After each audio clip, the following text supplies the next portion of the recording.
Good day, guys. Welcome back to the channel. So let's take a look at what we will be expecting on GBPUSD for the next day, which is for the 14th. Now, if you are yet to subscribe to the channel, guys, make sure you click on the subscribe button, like, share, make your comments. I would love to watch out for it, and also follow us on Telegram.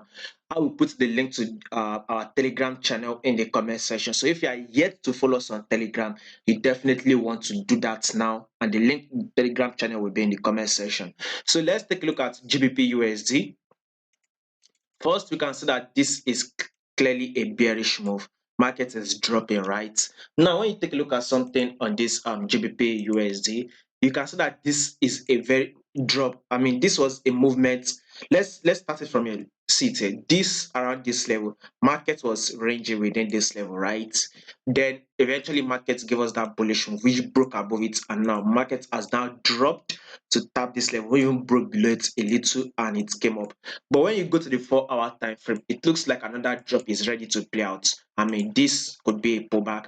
Now, if this market eventually continues to push up and it take out this ice, right? If GBP/USD continues to push up and it take out this ice, then be expecting more buys to the upside on GBP/USD. If not, GBP/USD is very much likely to give us another drop. One more drop is very much likely to play out on GBP/USD. So just watch out for it and see what market does.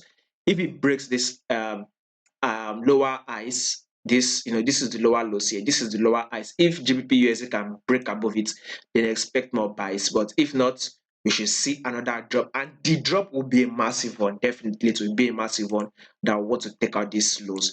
That itself will be giving about, if I'm not wrong, at least 80 pips. So that is what we should be expecting on GBP/USD. Do not forget to follow us on Telegram. You'll find the link in the comment section.